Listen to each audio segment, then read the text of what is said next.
பா நான் நாளன்னைக்கு நம்மளோட எக்ஸாம் ஹைவே இன்ஜினியரிங். ஸோ வந்து நான் இப்போ வந்து லாஸ்ட் மினிட் ப்ரிப்பரேஷனுக்காக ஷார்ட் நோட்ஸ் தான் நான் இப்போ சொல்கிறேன். ரொம்ப சீரியஸாலாம் படிக்க வேணாம். நான் சொல்கிற டாபிக் மட்டும் பார்த்துட்டு போங்க. அதை வச்சு நீங்கள் வந்து டீட்டெயிலாக ஸ்டோரியாக எழுதி வச்சுருங்க. ஓகேவா? ஃபஸ்ட்டு உன்னோட சிலபஸ் பார்த்தீங்கன்னா classification of highway, institution for highway, planning, design, construction at different level, factor influencing highway alignment, typical cross section of urban and rural road. இது எல்லாமே ஒரே கொஸ்டினாக படிங்க. நான் இந்த ஒரே டாப்பிக்கை மட்டும்தான் நான் இப்போ வந்து இந்த இந்த வீடியோவில் நீங்கள் பார்ப்பீங்க. ஓகேவா? அது இல்லாமல் இன்னொரு டாபிக் வந்து இது. ஓகேவா? இந்த டாப்பிக்கில் எது கேட்டாலும் நான் இப்போ எப்படி எழுதியிருக்கேனோ அதெல்லாம் எழுதுங்க. இப்போ வந்து உங்களோட கிளாஸிஃபிகேஷன் ஹைவேனா இங்கே கிளாஸிஃபிகேஷன் ஆஃப் ஹைவே தான், இந்த டாபிக் அப்படியே எழுதுங்க. நான் இன்றைக்கி நான் சொல்கிற இந்த வீடியோவை அப்படியே வந்து நீங்கள் எழுதுவீங்க. கொஞ்சம் டீட்டெயிலாக எழுதுங்க. நான் ஷார்ட் நோட்ஸ் தான் இந்த ஷார்ட் நோட்ஸாக தான் நான் உங்களுக்கு இப்போ எக்ஸ்பிளைன் பண்ண போகிறேன். ஓகேவா? இப்போ உனக்கு இன்ஸ்டிடியூஷன் இல்லை பிளானிங், டிசைன், கன்ஸ்ட்ரக்ஷன் ஆஃப் ஹைவேன்னு எதாவது வந்துச்சுனாலும் இதே கொஸ்டினே எழுதுங்க.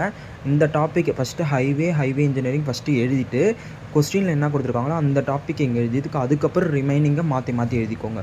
எப்படி பார்த்தாலும் இந்த டாப்பிக்கை அப்படியே தான் எழுத போகிறீங்க யூனிட் 1ல். ஓகேங்களா? First highway. இப்போ ஹைவேனா என்னதுன்னா வே ஆஃப் லேண்டு. ஓகேவா? அவ்வளோதான். ஒரு லேண்டில் வந்து நம்ம ஒரு இடத்துலேருந்து இன்னொரு இடத்துக்கு போகிறதுக்காக யூஸ் பண்ணுற ஒரு வே தான் என்னது ஹைவே. இதை தான் நீங்கள் டீட்டெயிலாக எழுத போகிறீங்க. இந்த ஷார்ட் நோட்ஸ், இந்த ஷார்ட் வேர்ட்ஸ் இருக்கு இல்லையா, கீவேர்ட்ஸு, இது மட்டும் கரெக்டுன்னு தோணுச்சுன்னா இதை மட்டும் அண்டர்லைன் பண்ணி காட்டுங்க.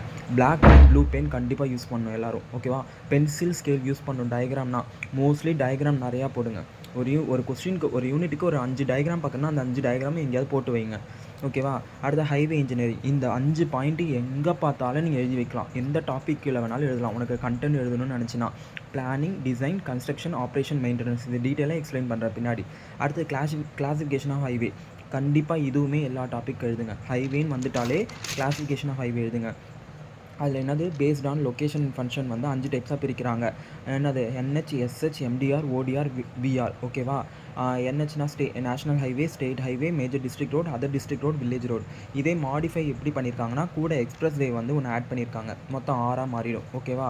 இதே மாதிரியே டீட்டெயிலாக எக்ஸ்பிளைன் பண்ணுங்கள். இன்னொன்று என்னென்னா, இப்போ இந்த டாபிக் நீ எழுதிட்ட, இப்படி பாயிண்ட் போட்டு எழுதியிருக்கானா இதை திரும்ப நீ வந்து மைண்ட் மேப் மாதிரி கோடு போட்டு டயக்ராம் வரைஞ்சி இதே நீ திரும்ப மைண்ட் மேப்பாக காட்டலாம். பேஜ் ஃபில் ஆகும்.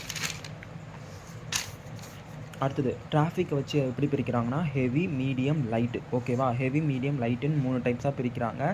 அதை தாண்டி என்னதுன்னா, ஒரு நிமிஷம் இருங்க. ஹெவினா என்னது? டிராஃபிக் ஹெவியாக இருக்குது சிட்டி சைடில் இருக்கிறது. மீடியம்னா நார்மல் வில்லேஜும் சிட்டி கனெக்ட் ஆகிற பிளேஸு. லைட்னா சுத்தமாக வில்லேஜ் சைடு, ரூரல் ஏரியாவில். ஓகேவா? அந்த மாதிரி இருக்கிற ரோடை தான் சொல்கிறாங்க. டிராஃபிக் வச்சு பிரிக்கிறாங்க. அடுத்து வெதர் ரோடுனா எல்லா வெதரையும் தாங்குற மாதிரியான roads. Surface road, unsurface road. சர்ஃபேஸ் ரோடுனா தார் ரோடு, என்னது பேமெண்ட் எல்லாமே வந்து சர்ஃபேஸ் ரோடு தான் ஃபினிஷ் பண்ணியிருப்பாங்க. அன்சர்ஃபேஸ் ரோடுனா நம்ம மண் ரோடுன்னு சொல்லுவோம் இல்லையா, அதுதான். அதே தான். பேவ்டு அன்பேவ்டுனாலும் சேம் இதே தான். இதெல்லாம் வந்து திரும்ப எழுதுகிற மாதிரி தான் இருக்குது. ஓகேவா? ஒரே கதை தான். அடுத்து NH. கண்டிப்பாக இந்த டயக்ராம் பார்த்துக்கோங்க. இதே டயக்ராமை ரிப்பீட்டடாக எல்லாத்துக்கும் போட்டு வைங்க. கொஞ்சம் சைஸ் மட்டும் வேரியேஷன் காட்டுங்க. இவ்வளோ தான் டயக்ராம். ஓகேவா? NHனா என்னது? கேபிட்டல்ஸ் எல்லாத்தையுமே கனெக்ட் பண்ணியிருக்கோம். SHனா என்னதுன்னா ஒரு டிஸ்ட்ரிக்ட் ஹெட் குவார்ட்டர்ஸை கனெக்ட் பண்ணியிருக்கோம். அது போய் நேஷ்னல் ஹைவேயோட கனெக்ட் ஆகிருக்கும். ஓகேவா? இல்லைனா ஸ்டேட்டோட கேபிட்டலை கனெக்ட் பண்ணியிருக்கோம்.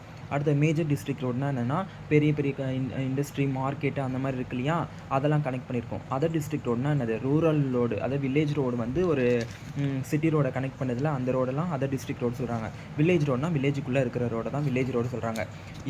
இது வந்து இம்பார்ட்டன்ட் 2 மார்க்கு அடிக்கடி கேட்குறது. அர்பன் ரோடு கிளாஸிஃபிகேஷன் 4 டைப்ஸ் தான். ஆர்டேரியல், சப் ஆர்டேரியல், கலெக்டார், லோக்கல் ஸ்ட்ரீட். இதை நல்லா படிச்சுக்கோ. இது ரிப்பீட்டடாக வரும். ஓகேவா? அடுத்தது என்னென்னா, இப்போ இப்போ இது நான் வந்து டயக்ராம் வச்சு எக்ஸ்பிளைன் பண்ணேன். நீ கதை நான் சொல்கிற இதை வச்சு நீ கதை என்ன வேணாலும் எழுதிக்கோ. ஒரு ஸ்டேட் ஹைவே இல்லை மேஜர் டிஸ்ட்ரிக்ட் ரோட்லேருந்து வந்து பிரியுது இல்லையா, அந்த ரோடை வந்து ஆர்டேரியல் ரோடுன்னு சொல்கிறாங்க. ஓகேவா? அந்த ஆர்டேரியல் ரோடுலேருந்து ரோடு பிரியுது இல்லையா, அது சப் ஆர்டேரியல் சொல்கிறாங்க. அந்த சப்பார்டேரியல் ரோட்லேருந்து வந்து என்னது பிரியுது இல்லையா, ஊருக்கெலாம் பிரியும் இல்லையா வில்லேஜ் சைடு, அது கலெக்டர். அந்த கலெக்டர்லேருந்து வந்து உங்கள் வீட்டுக்கே ரோடு போட்டிருப்பாங்க இல்லையா, அது லோக்கல் ஸ்ட்ரீட். அப்போ என்ன அது சைஸ் வேரி ஆகும். இதான் நீங்கள் எக்ஸ்பிளைன் பண்ணி காட்ட போகிறீங்க. அந்த டயக்ராம் வரைஞ்சிட்டு நீ கதை எழுதினாலே போதும். ஓகேவா? இப்போ இந்த டாபிக் எதுக்கு பொருந்தும், நீங்கள் நல்லா பார்த்துக்கோ. கிளாசிஃபிகேஷன் ஹைவேக்கும் பொருந்தும். அடுத்தது typical cross section of urban and rural ரோடுக்கு, இந்த இதுக்குமே இது பொருந்தும். அதனால தான் சொல்கிறேன், இந்த டாபிக் சிலபஸை நல்லா பார்த்துக்கோ. சிலபஸை நீ ஈவனாக பிரிச்சுக்கோ. ஒரு பார்ட்டை நல்லா படித்தாலும் அது ஒரே கொஸ்டின் மாதிரி படி. எது கேட்டாலும் அதே கொஸ்டினாக அப்படியே நான் சொன்ன மாதிரியே எழுதுங்க 5 யூனிட்டுக்கும். ஓகேவா? இப்போ வேறு இந்த topic institution of highway planning design construction. இதை நீ இந்த பாயிண்ட்டை முன்னாடியே பார்த்துருப்ப. ரிப்பீட்டடாக திரும்ப எழுத போகிற. ஹைவே பிளானிங்கில் வந்து 5 பார்ட் இருக்கும். Planning, design, construction, operation, maintenance. இது என்னன்னு நான் ஷார்ட்டாக சொல்கிறேன். இதை வச்சு நீ கதை எழுதிக்கோ. இதே மாதிரி ஷார்ட்டாக எழுதிட்டு ஒன்றா பாயிண்ட் போட்டு திரும்ப அதுக்கு ஒரு பாயிண்ட்டை 2 பாயிண்ட் எழுதுங்க. பிளானிங்னா என்னென்னா, இப்போ ரோடு போட போகிறேன்னா எந்த இடத்துல ரோடு போட போகிறீங்கன்னு சொல்லிட்டு மேப்பில் போயிட்டு பார்ப்பாங்க. நேரில் போயிட்டு ரஃப்பாக பார்த்து இந்த ரூட்டை கனெக்ட் பண்ணலாம், இந்த இடத்துல வந்து பாப்புலேஷன் அதிகமாக இருக்குது, இந்த ரோடு போட்டால் இத்தனை மக்களுக்கு வந்து யூஸ்ஃபுல்லாக இருக்கும், இது ஸ்கூல் காலேஜ் கனெக்ட் ஆகுது அப்படின்ற மாதிரி அர்த்தம். அப்போ ரஃப்பாக வந்து ரோடு போட போகிறோன்றது முன்கூட்டியே வந்து ரஃப் பிளான் போட்டுறாங்க இல்லையா, அதுதான் பிளானிங். டிசைன்னா என்னதுன்னா, இப்போ கன்ஃபார்ம் ஆயிடுச்சு, சர்வேலாம் பண்ணதுக்கப்புறம் ரோடு வந்து இங்கே தான் வந்து போட போகிறோம் அப்படின்னு கன்ஃபார்ம் ஆயிடுச்சுன்னா அதுக்கான டிசைன் டயக்ராம் போடுவாங்க. ஓகேவா?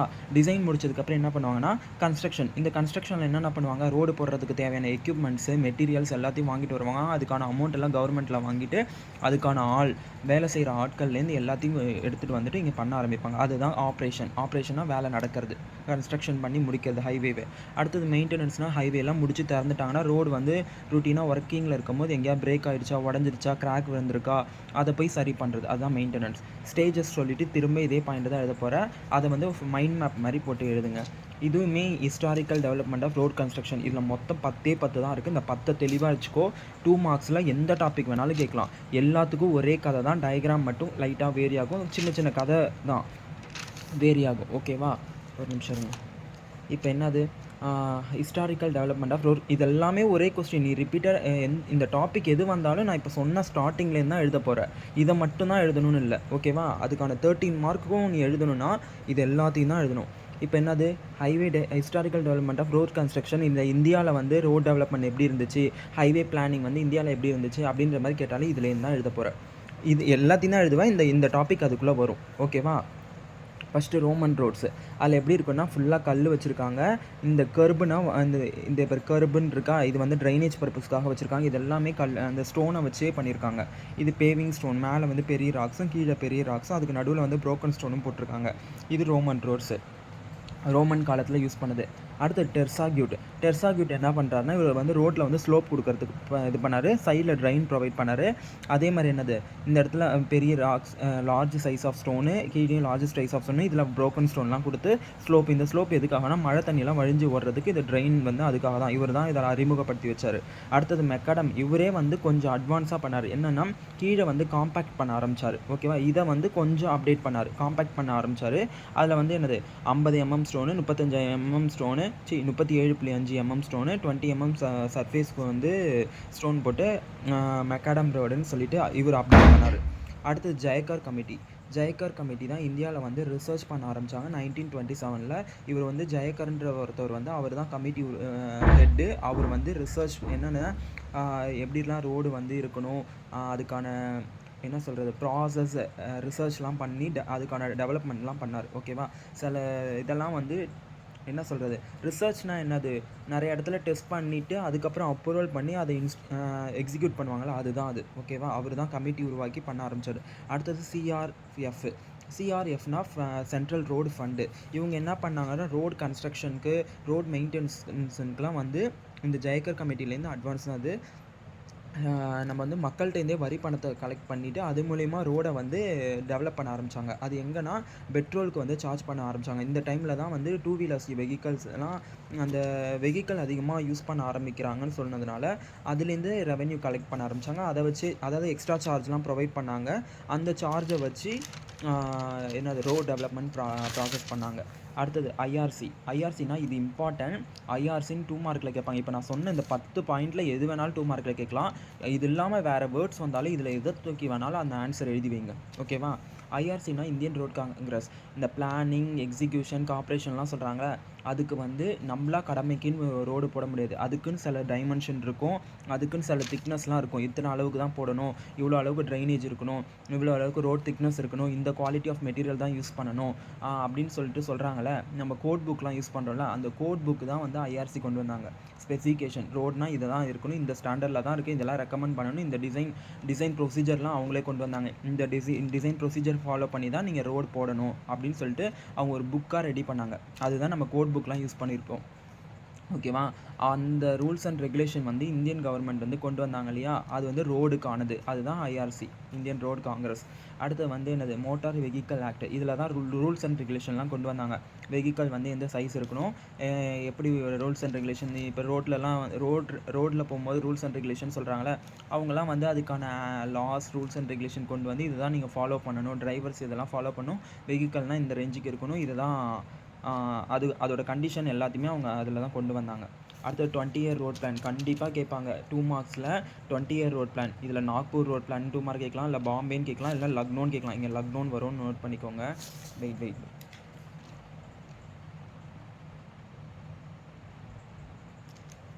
ஓகேவா? இங்கே இந்த 3 ரோட் பிளானில் எது வேணாலும் வரலாம், இல்லை 20 இயர் ரோட் பிளான் கூட 2 மார்க்ஸில் கேட்கலாம். இது என்னென்னா, ஃபஸ்ட்டு ரோட் பிளான் வந்து 20 வருஷத்துக்கு 20 வருஷம் வந்து ரோட் பிளான் கொண்டு வந்தாங்க. ஃபஸ்ட்டு வந்து 1943 1963 கொண்டு வந்தாங்க. கன்ஸ்ட்ரக்ஷன், மெயின்டெனன்ஸ் எல்லாத்துலேயும் அதே தான் வரும். ஓகேவா? என்ஹெச்ன்னு first, NH, SH, state highway, other national highway, state highway, major district road, other district road, village road, அப்படி எக்ஸ்பிரஸ் வே, இது எல்லாமே இதுக்குள்ளே தான் கொண்டு வந்தாங்க. இதில் தான் எல்லாமே இதுக்குள்ளே தான் வரும். ஓகேவா? அதில் கன்ஸ்ட்ரக்ஷன், மெயின்டெனன்ஸ், இதுலேயும் கன்ஸ்ட்ரக்ஷன், மெயின்டெனன்ஸ், எக்ஸ்பிரஸ் வேன் வந்து செகண்ட் ரோட் பிளானில் தான் கொண்டு வந்தாங்க. அடுத்தது என்னென்னா, தேர்ட் ரோட் பிளானில் வந்து மொத்தம் 5 ஃபஸ்ட்டு ரோட் பிளானில் கொண்டு வந்தாங்க. NH, SH, major district road, other district road, village ரோடுன்னு அதை அப்டேட் பண்ணி இங்கே எக்ஸ்பிரஸ் வேன் கொண்டு வந்தாங்க. மூணாவதில் வந்து அதை 3 பார்ட்டாக பிரித்தாங்க. Primary, secondary, tertiary. ப்ரைமரினா எக்ஸ்பிரஸ் வே, செகண்டரினா என்னது, இது expressway, national highway, state highway, இது வந்து major district road, other district road, இது வில்லேஜ் ரோடு அப்படின்ற மாதிரி வந்து 3 கண்டிஷனாக பிரித்து கொண்டு வந்தாங்க. இந்த இயர் மட்டும் மறக்காமல் வச்சுக்கோ. ஓகேவா? அடுத்து சிஆர்ஆர்ஐனா சென்ட்ரல் ரோட் ரிசர்ச் இன்ஸ்டிடியூட். இந்த planning, design, construction, operation, maintenance, இது எல்லா 2 மார்க்குக்கும் எல்லா டாப்பிக்லையும் நீ எழுதலாம். ஓகேவா? அடுத்து ரிசர்ச் போர்டு, ஹைவே ரிசர்ச் போர்டுனாலும் இதுதான். இந்த மாதிரி வந்து ஹைவே ரிலவெண்ட்டாக ஏதாவது ஒரு கம்பெனி, ஒரு இன்ஸ்டிடியூட் நேமு, கம்பெனி நேமு, இல்லை வந்து ஏதாவது ஒரு போர்டு நேமுன்னு கேட்டாங்கன்னா இந்த டாப்பிக்கை தான் எழுத போகிற திரும்ப. அது அவங்க பண்ணது இதுவாக தான் இருக்கும். என்ன பிளான் பண்ணியிருப்பாங்க, டிசைன் பண்ணியிருப்பாங்க, கன்ஸ்ட்ரக்ஷன், ஆப்ரேஷன், மெயின்டெனன்ஸ் இதெல்லாம் பண்ணியிருப்பாங்க. இது அடுத்தது, இதுவுமே சிலபஸில் ஒரு டாப்பிக்காக பார்த்துருப்பேன். Factor influencing highway alignment. இது வரைக்கும் தான் ஒரு 16 மார்க்குன்னு, ஒரு 15 மார்க்குன்னு சொன்னேன். இதில் எது வந்து இப்போ ஃபேக்டர் இன்ஃப்ளூயன்சிங் ஹைவேனா இதை மட்டும் எழுதாத, இதை வந்து டீட்டெயிலாக நீ காட்டுவ. இப்போ ஷார்ட் நோட்ஸாக தான் இருக்குது, இது ஒன்றா டாபிக் போட்டு நீ கதை இதெல்லாமே எழுதணும். எல்லாத்தையுமே இப்போ நான் சொன்ன வரைக்குமே எழுதணும். ஓகேவா? இப்போ requirement short, easy, safe, economy. நல்லா பார்த்துக்கோ, இந்த வேர்டை வச்சு தான் நீ எழுத போகிற. என்னது, ஃபேக்டர் இன்ஃப்ளூயன்சிங் ஹைவே அலைன்மெண்ட். நீ ஹைவே வந்து ரோடு போட போகிற, அதுக்கான அலைன்மெண்ட் கொடுக்க போகிறேன்னா உன்னோட ரூட் வந்து ஷார்ட்டாக இருக்கணும், வளைஞ்சு போகக்கூடாது. ஓகேவா? ரொம்ப ஷார்ட்டாக இருக்கணும். அப்புறம் ஈஸியாக போகணும், ஒரு ஊரை கனெக்ட் பண்ணுறதுக்கு ஈஸியாக இருக்கணும். நீ வேலை செய்யுது, அதாவது கன்ஸ்ட்ரக்ஷன் நடக்கிறது உனக்கு ஈஸியாக இருக்கணும். பொருள் வெளியிலேருந்து தான் எடுத்துகிட்டு வர போகிற, ரோடு கன்ஸ்ட்ரக்ஷன் அதை இறக்குறது, அதெல்லாமே கன்ஸ்ட்ரக்ஷன் ப்ராசஸ் பண்ணுறது. அடுத்து இது என்னது, ரோடு முடிச்சதுக்கப்புறம் நம்ம வந்து ஈஸியாக ரூட்டை கனெக்ட் பண்ணுற அளவுக்கு இருக்கணும். அதுக்காகவே முன்கூட்டியே நம்ம வந்து மேப்பில் வந்து எது ஷார்ட் ரூட்டு, எது ஈஸியாக போகும், அதெல்லாம் வந்து அனலைஸ் பண்ணிட்டு தான் நம்ம டிசைன் போடணும். ஓகேவா? அடுத்து சேஃபாக இருக்கணும். சேஃப் வந்து ரொம்ப இம்பார்ட்டன்ட். நம்ம ஹைவே அலைன்மெண்ட்டில் சேஃப் இருக்கணும். இப்போ மலை சைட்லாம் இருக்கு இல்லையா, செங்குத்தாலாம் ரோடு போடக்கூடாது, வளைஞ்சு போட்டிருப்பாங்க, கர்வ்ஸ்லாம் ப்ரொவைட் பண்ணியிருப்பாங்களே, அந்த சேஃப் ஆக்சிடென்ட் ஜோனாக இல்லாமல் சேஃபாக டிசைன் பண்ணணும். எக்கனாமி வந்து காஸ்ட் அதிகமாக செலவு பண்ணாமல் சிம்பிளான, அதாவது கம்மியான செலவுலேயும் தரமான ரோடாக போடணும். அதுதான் சொல்கிறாங்க. இது இல்லாமல் ஃபேக்டர்ஸு, இது எல்லாமே ஃபேக்டர்ஸ் தான். இதுக்குள்ளார வந்து அதுவுமே வரும். ஆப்ளிகேட்ரி பாயிண்ட்டு. இப்போ ஆப்ளிகேட்ரி பாயிண்ட்னா எங்கே வந்து பாலம் கட்டணும், எங்கே வந்து ரயில் ரோடு வருது, எங்கே வந்து ரிவர் வருது, எங்கே வந்து குளம் வருது, மலை வருதுன்னு சொல்லிட்டு ஒரு இது இருக்கு இல்லையா, அதெல்லாம் ஆப்ளிகேட்ரி பாயிண்ட். அதுக்கேற்ற மாதிரி அந்த இடத்துல டிசைன் பண்ணணும். அடுத்து டிராஃபிக். இப்போ டிராஃபிக் ஹெவியாக இருக்கிற இடத்துல வந்து எப்படி வந்து ரூட் கொடுக்கணும். இப்போ அந்த இடத்துல வந்து நிறைய வீடுங்க இருக்குன்னா அவங்களெல்லாம் வேறு இடத்துக்கு மாற்ற முடியாது. அப்போ வந்து ரூட்டை வந்து அந்த இடத்துல வந்து அவுட்டரில் ப்ரொவைட் பண்ணலாமா, இல்லை டிராஃபிக் ஏரியாவில் வந்து ஃப்ளைஓவர்ஸ் அந்த மாதிரி ப்ரொவைட் பண்ணலாமா, அந்த மாதிரி டிசைன் பண்ணும். அடுத்து ஜாமெட்ரிக் டிசைன். இந்த ஜாமெட்ரிக் டிசைன் வந்து எலமெண்ட்ஸ் வந்து 2வது யூனிட்லேயும் பார்ப்பேன். அது பார்க்கும்போது ஒரு டீட்டெயில் புரியும். அதை வச்சு இந்த கதை படிக்கலாம். என்னது ஜாமெட்ரிக் டிசைன்னா வந்து சூப்பர் லிவிஷன் ப்ரொவைட் பண்ணுறது, என்னது டிரான்சிஷன் ப்ரொவைட் பண்ணுறது, சைஸ் ப்ரொவைட் பண்ணுறது, அதில் கேம்பரு, அது அந்த காம்போனண்ட்லாம் படிப்பேன். ரோடோட component, right of way, camber, drainage system, அடுத்தது என்னது இந்த மாதிரி சில இதெல்லாம் இருக்கு இல்லையா, அதை வச்சுட்டு தான் அதுக்கேற்ற மாதிரி இதெல்லாம் இம்பார்ட்டன்ட் பாயிண்ட்ஸ். அப்போ இதெல்லாம் வந்து ப்ராப்பராக டிசைன் பண்ணணும். இதெல்லாம் ஹைவே அலைன்மெண்ட்டில் ப்ராப்பராக ஒரு ஃபேக்டர். ஓகேவா? எக்கனாமி இங்கே சொன்னால் அதே தான், செலவு அதிகமாக இருக்கக்கூடாது, அதுக்கேற்ற மாதிரி பண்ணணும். அடுத்தது நம்ம ஸ்டேபிளாக இருக்கணும். நம்மளோட ரோடு வந்து ஸ்டேபிளாக இருக்கணும். ட்ரைனேஜ் எங்கே ப்ரொவைட் பண்ணணும்னு இருக்கணும். ஐஆர்சி படி வந்து ஜாமெட்ரிக் ஸ்டாண்டர்டை வந்து ஃபாலோ பண்ணியிருக்கணும். இதுதான் ஓகேவா? இது எல்லாமே ஒரே டாப்பிக்குள்ளே நான் சொல்லிட்டேன். இதில் எந்த கொஸ்டின் கேட்டாலும் இதை தான் அட்டன் பண்ண போகிறேன். கண்டிப்பாக 2 2 மார்க் அட்டன் பண்ணலாம், ஒரு 13 மார்க் அட்டன் பண்ணலாம். இதை தாண்டி பார்ட் சிலையும் வந்து ஃபஸ்ட் யூனிட்லேருந்து கேட்டாங்கன்னா இதே தான் எழுதி வைக்க போகிறேன். ஓகேவா? இது இல்லாமல் இன்னொரு டாபிக் என்னென்னா டைப்ஸ் ஆஃப் சர்வேயிங், அதுதான் இருக்குது. ஓகேவா? அது ஒரு டாபிக் தான், அது சின்ன டாபிக். அதுவும் படிச்சின்னா கூட யூஸ்ஃபுல் தான். ஆனால் மோஸ்ட்லி இதை படிச்சுக்கோ. ஓகேவா? இதில் எந்த டாபிக் அவாய்ட் பண்ணாத, எந்த கொஸ்டின் வந்தாலும் இதே மாதிரி எழுதி வை. இது பத்தாது. இது வந்து நான் ஷார்ட் நோட்ஸாக தான் இது இருக்கேன். இப்போ ஷார்ட்டு, ஈஸி, சேஃப், எக்கனாமினா இதெல்லாம் ஒரு பாயிண்ட்டாக போடணும். இதே மாதிரி தான் முன்னாடி நான் ஷார்ட்டாக எழுதியிருக்கேன்ல, அதெல்லாம் டாப்பிக்காக போட்டு என்னது அது கீழே இந்த மாதிரி ஏரோ மார்க் போட்டு எழுது. Black pen, blue pen use பண்ணுங்கள்.